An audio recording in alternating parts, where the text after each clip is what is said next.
So this is episode 138 of the Beyond the Food Show. And today I'm going to share with you things that I'm afraid to tell you. It was first a question from a listener that morphed into things that I'm afraid to tell you. But this is going to be an extremely vulnerable episode. I'm extremely anxious right now, so I don't know what's going to happen. But if it's something that you want to share with me, an experience you want to have with me, stay tuned. Ladies, I am Stephanie Dodier, and today I'm going to share with you things that I'm afraid to tell you. As I'm saying that to you in my microphone, I have very loud anxiousness in my body because these are the things that very little people know in my life, but I have felt for the last 3 to 4 weeks the need to become more transparent with you and to share more than just my journey from 8 years ago, but more into my day-to-day journey and how I'm seeing life, how I'm learning from what I'm living and the struggle that I'm having. And I hope that this new side of me, this new transparency will help you at a greater level, will help you shed some insight into your own life. So if this is the first episode you're ever listening from me and you're somehow landed on this either blog post or this podcast, it's likely not the best episode to start with. So I would say to you, let's go back in maybe the 102, 3, 4 episode or even 60s and start from there and then come back to this one later because this has nothing to do with teaching you how to have in your relationship to food, how to care for yourself better. It's just about what I'm afraid to share with my audience. So, forewarning done, let's move forward. And let me give you some background on this episode. It was first a question from a listener.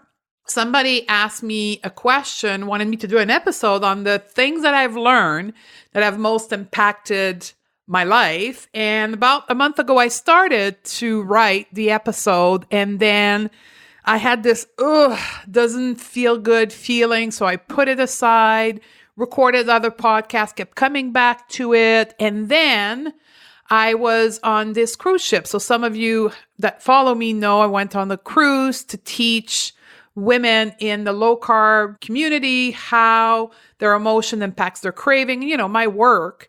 And then I had this intuitive moment that it was time for me to share my current journey, my current challenges, and came out of that episode 135 about body neutrality, a picture of me in my bathing suit, my struggle, and then out come your pouring of love, your support. But more important, what came out of this that had the most impact on me, not because I didn't love your support, but was how me sharing my challenges with my own body acceptance triggered you to take steps towards your own acceptance of your own body. That's what literally light me up. The pictures of you in bathing suit that you DM me on Instagram or the post that you made on Facebook, that's what really lit a fire under my butt to get on with this episode here. So to the listener who asked, what have you learned in the last 5 years?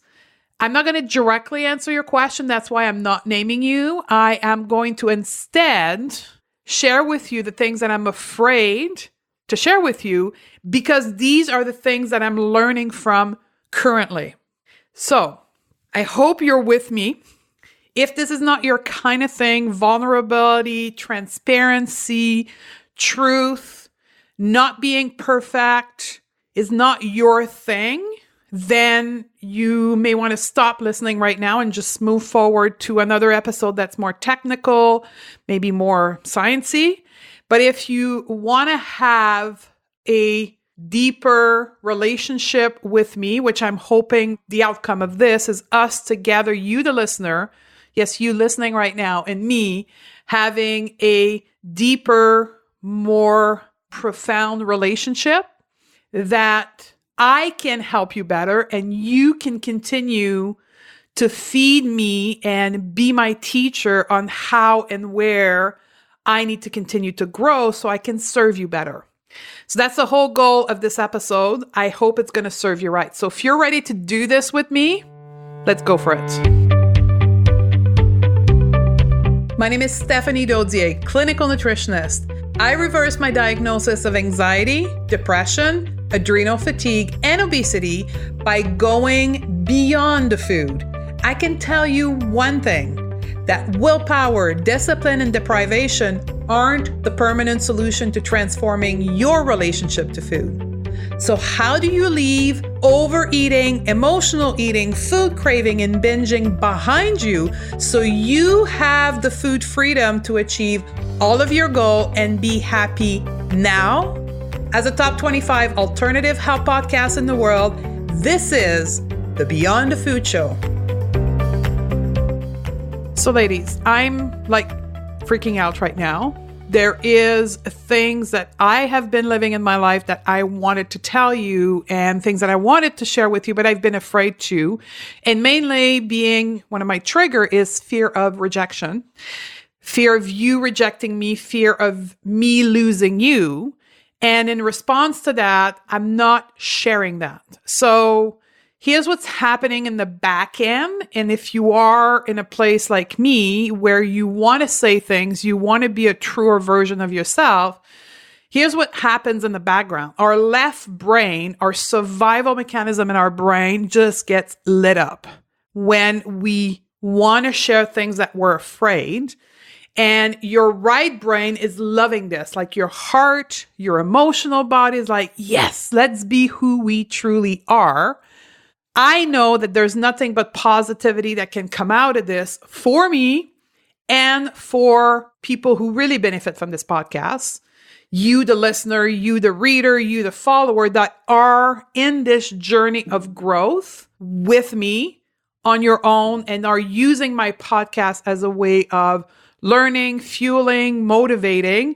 I know that me sharing those things will have nothing but benefit, but my left brain is like, holy crap. What are you doing? What are you doing in sharing a picture of you publicly? People won't see a perfect nutritionist, fitness person, body. They're going to not want to listen to what you have to say because you're not perfect.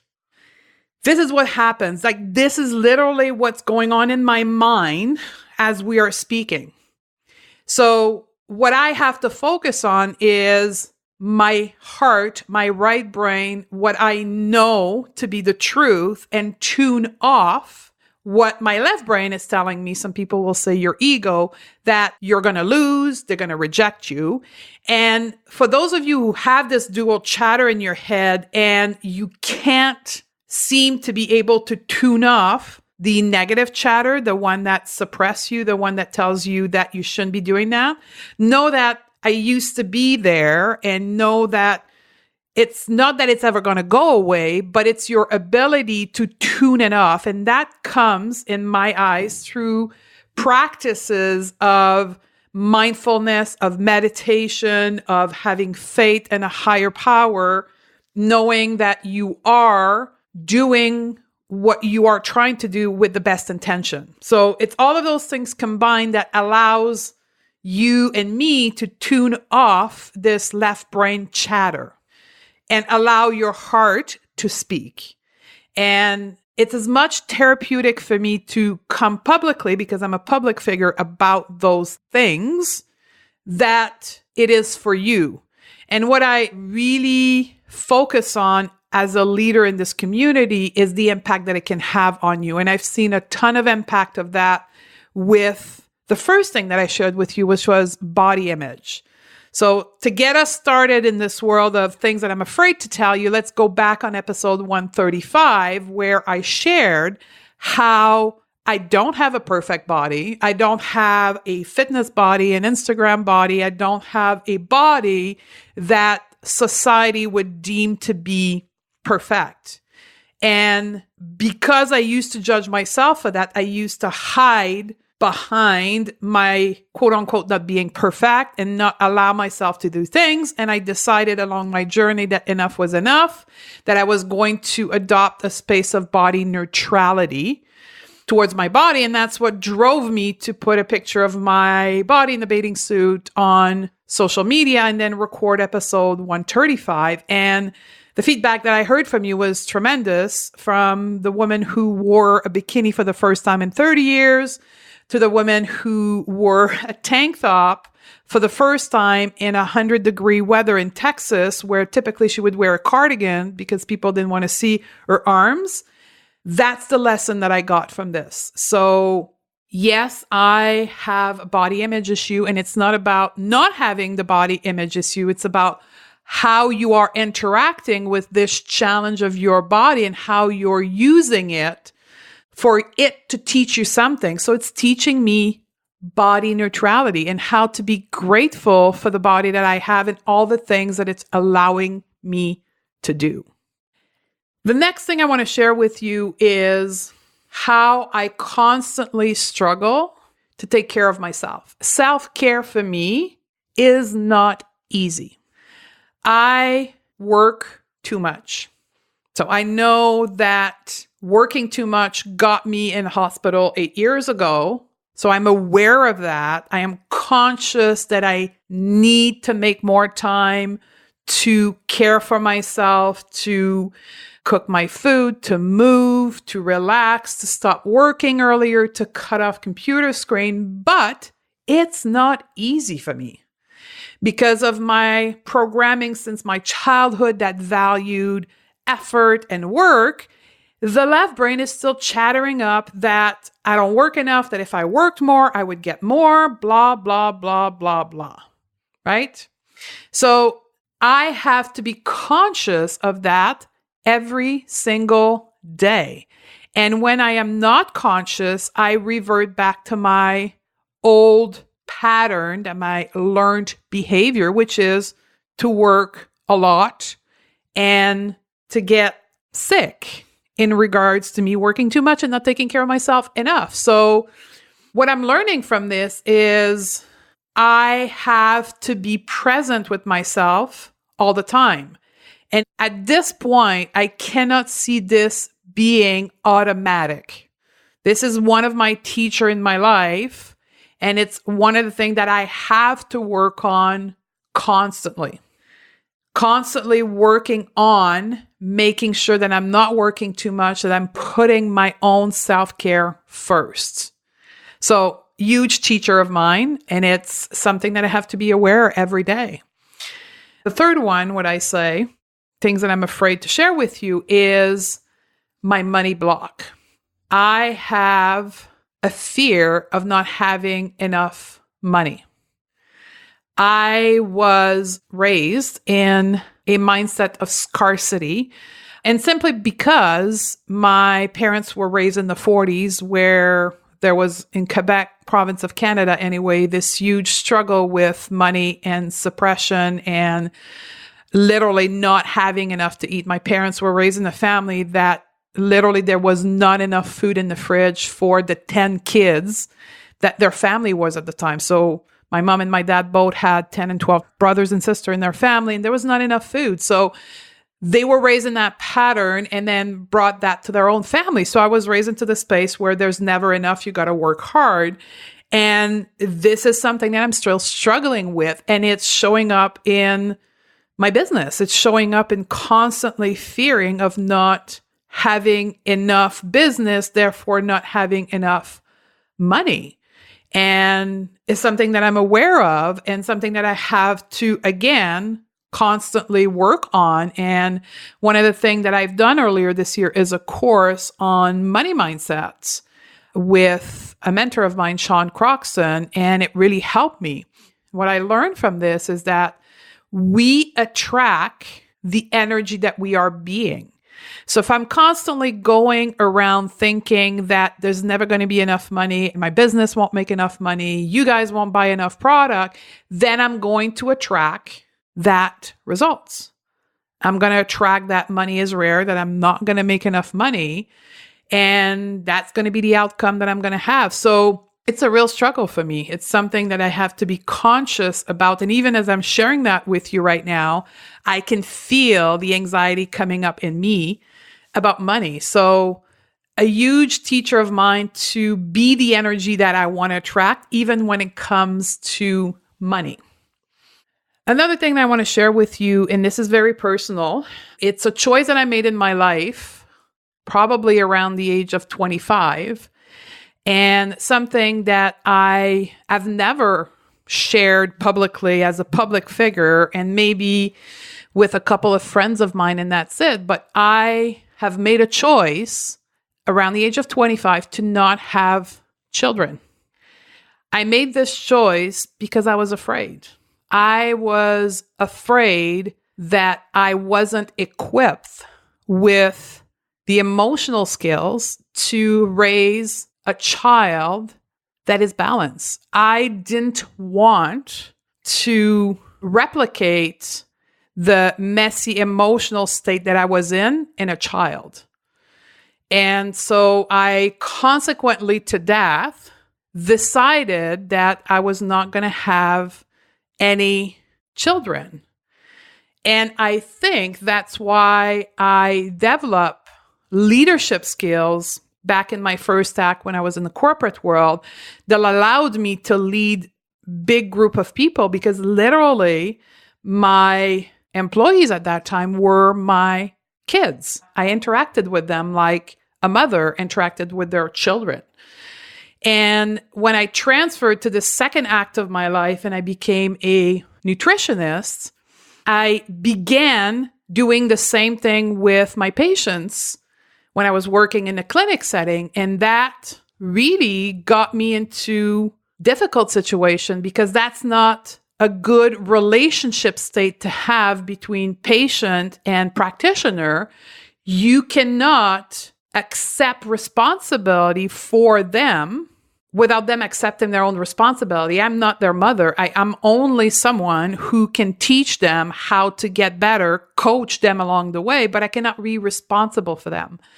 So this is a realization that I made about a year and a half ago, that my choice to not have children and how I turned around and how I related with my employees and how I related with my patient was filling the void of not having any children.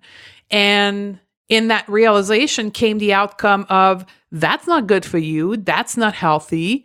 You need to come to term with this, which I've done. And then you've made that choice for a reason. So what came out of this is designing my life around what I really wanted to do, which was to travel, to get to know other culture, to see some of you at different places in the world, and to really explore this planet and everything that it had to teach me. And me using my relationship with my patient as if they were my children was preventing me to do that. So came out of that, in part my reason why I closed my clinic in Canada and then went virtual where I am today, because I realized that I was not having the right relationship with my patient because of that. And I was denying myself my own dreams. So I have made the choice of not having any children. And I had a huge learning lesson that came out of that. And today I'm designing my life to fulfill my own dream. In the same way that some of you have children and are mothers, and you're fulfilling your dream of having children and raising kids, I've turned around and finally accepted that and then lived my life by design of discovering the world. And I'm going to share the next one, things that I'm afraid to tell you. And it's, again, very personal in my personal life, but it brought a lot into my professional life as well.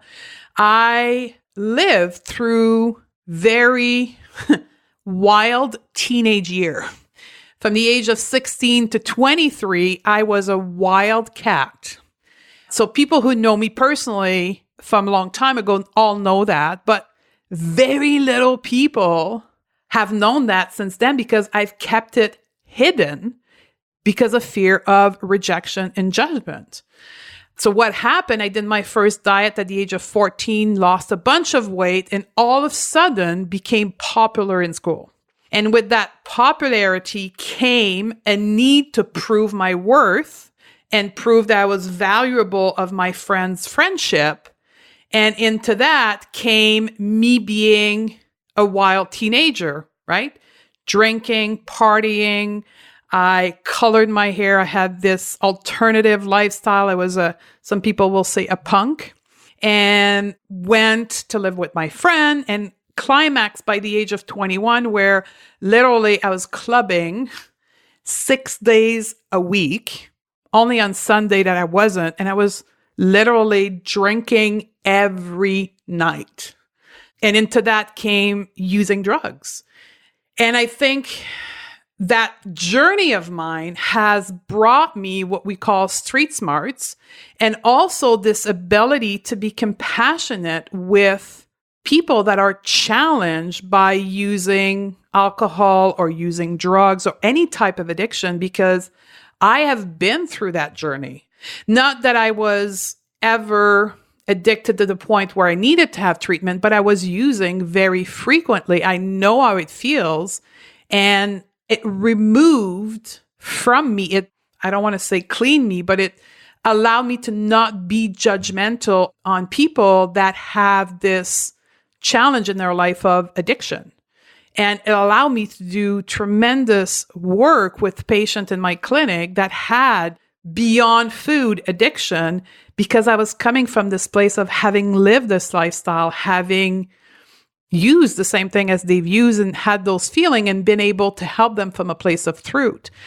And it's been a huge learning tool. And I'm able to be compassionate with mothers. And I've had many, many clients online and patients of mothers who have teenagers that are doing exactly what I was doing, and being able to share with mothers that there's a hope at the end of the tunnel, what the stress that they're living because their teenagers being quote unquote wild. Here's what came out of this. I'm a prime example of what can come out of this. So there's hope for them. So I've been able to help a lot of mothers and people that are using as well. And one of the reasons I'm sharing this with you today, that yes, I was afraid to share it because of judgment, but also I am sharing this because I want you to know that everything that happened in your life, that it's happening right now or happened in the past, if you are willing to see it with a different perspective, can come out extremely positive outcome from that very challenging situation. So I could have held up a lot of resentment towards those years of my life and shame myself for it and judge myself for having done those things. But instead, I looked at it as, how can I use that to help other people? And out came my ability to help other people with those same challenges. So look at what's going on in your life right now, and at least be open of what positive can come out of this if you're willing to see it from a different perspective. We're going to take a quick break from our chat to give a shout out to our show sponsor, Health IQ. And I am so excited to be partnering with them and bringing you forward an innovative insurance company for the American listener. Health IQ helps health-conscious people like yogis, runners, cyclists, weightlifters to get lower rate on their life insurance. Just like you save money on your car insurance for being a good driver, Health IQ saves you money on life insurance for living a health-conscious lifestyle. Isn't it time that we get rewarded for our good health choices? Now, how do you get started? Very simply by qualifying through the Health IQ quizzes. And also, listen to this, if you submit actual training data through the various apps available, you can save additional dollars. To get started now, simply go to stephaniedodier.com/health IQ and take the test to see if you qualify. And when you get to speak to an agent, mention the code Beyond the Food to support the show. So get started now on saving money on your life insurance. Now, a shout out to our other show sponsor, Muse. And I'm very grateful to team up with Muse to bring you the first tool in the world to help you learn to meditate at home. Muse is a wearable brain sensing headband that measures our brainwave and sends the feedback to an app on our personal device. I love my Muse because it transformed my meditation practice. I wear it daily for my 10-minute session in the morning, and it coaches me through my practice by giving me real-time feedback on what's happening in my brain and helping me refocus during my meditation. I love this partnership with Muse because it brings the tool to the first timer and it helps expand the practice of the more advanced meditator. So it's time for you to get your Muse on and learn to calm your mind through meditation. And here's the thing, as a listener of the Going to Beyond the Food show, you get 15% off of the purchase of your Muse. To take advantage of this offer, simply go to stephaniedodier.com/muse. And again, the URL is stephaniedodier.com/muse and register through this URL to get 15% off. So join me in my 10 minutes meditation practice every morning and get our Muse on and go beyond the food together. So I'm starting to feel a little better now, although I still have a lot of anxiety in my chest. What I want to share with you the next is that I still emotionally eat. And for some people, this is going to come as it's a failure. And for me, it did in the beginning when I really, truly didn't understand the whole concept of going beyond the food. I thought that if I learned the right method, I would never, ever again use food to regulate my emotion. I would never again emotionally eat. I would never again binge.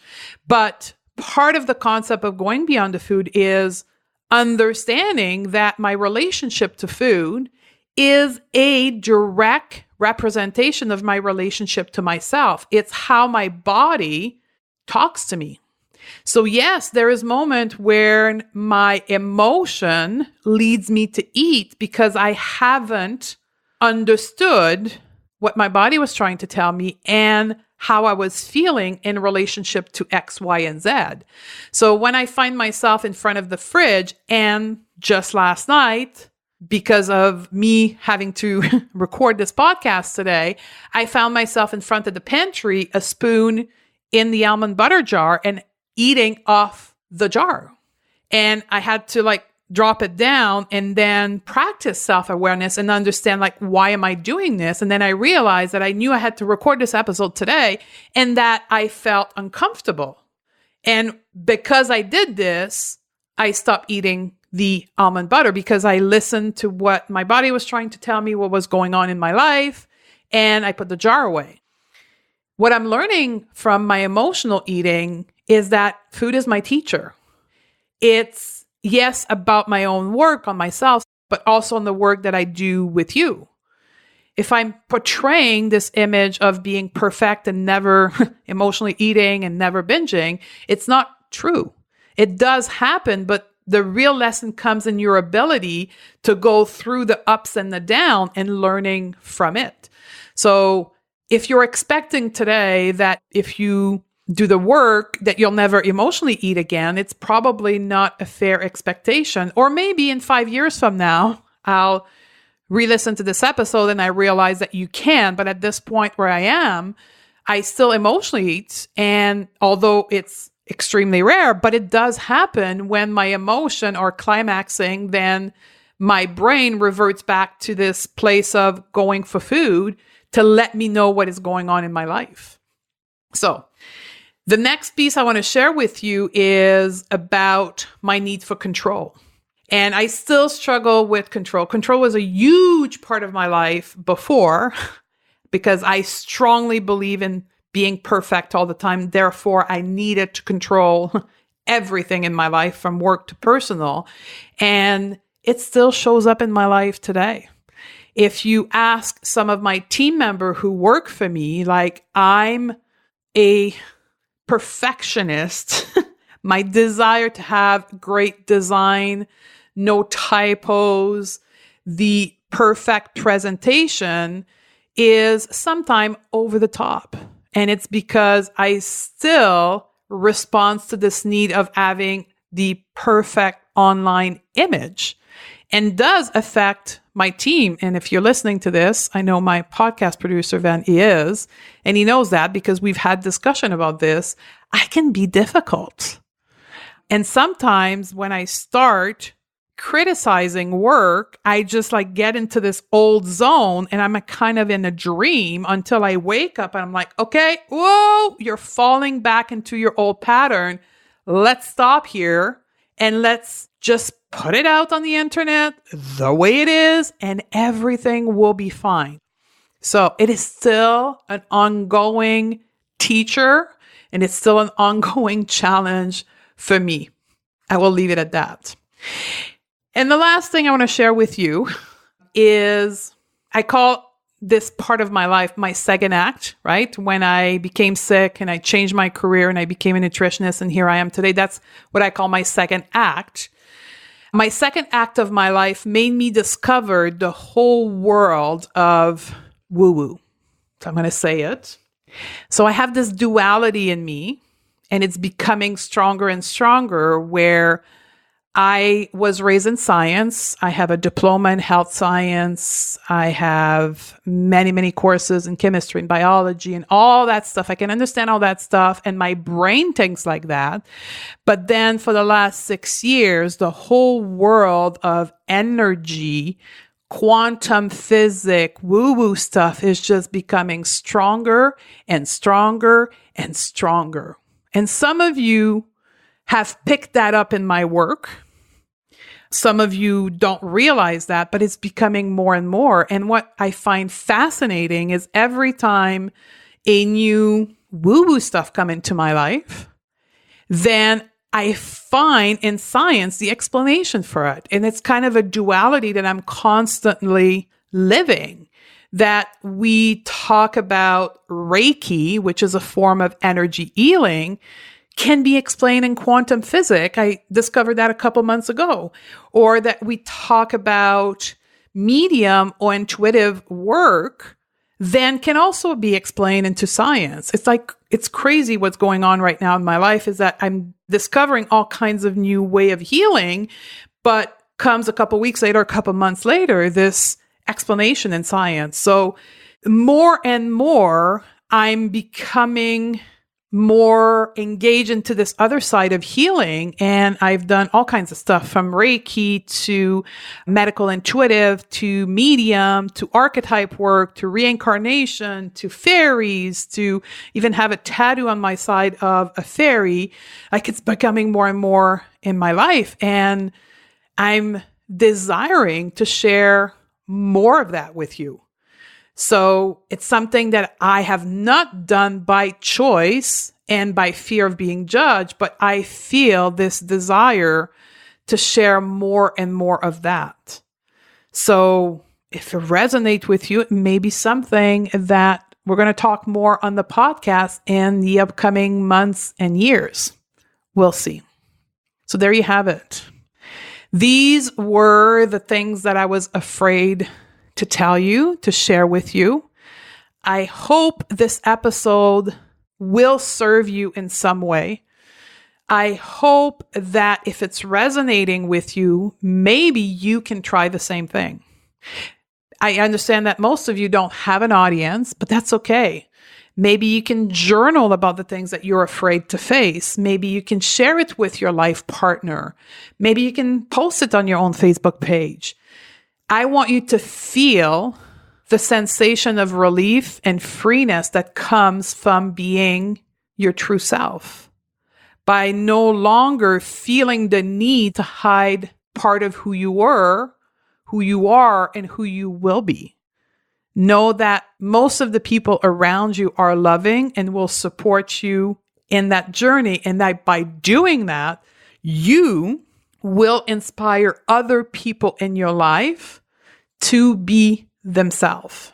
The other hope that I have for this episode is that it helps us, you and I, to have a closer relationship in which I can be more of service to you.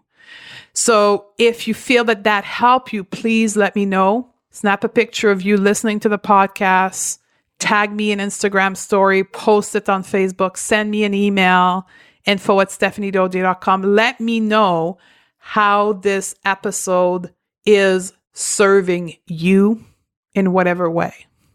I love you. I thank you for constantly being here, and I'll talk to you on the next show. Did you know that 9 out of 10 women are struggling with their relationship to food?